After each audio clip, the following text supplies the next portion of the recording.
বিশ্বকাপ থেকে ছিটকে গেল ব্রাজিল। গত ১৬ মার্চ আঞ্চলিক বাছাই পর্বের ম্যাচে কানাডা নারী ক্রিকেট দলের মুখোমুখি হয় ব্রাজিল নারী ক্রিকেট দল।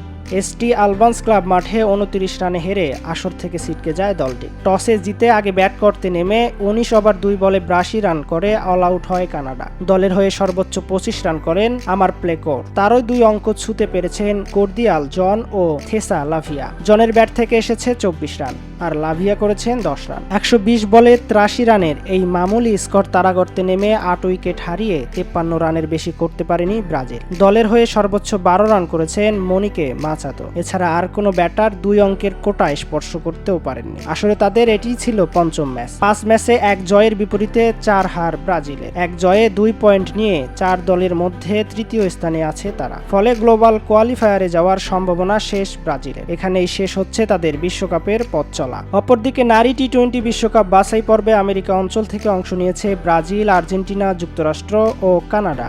এই অঞ্চলের শীর্ষ দল গ্লোবাল কোয়ালিফায়ারে খেলার যোগ্যতা অর্জন করবে।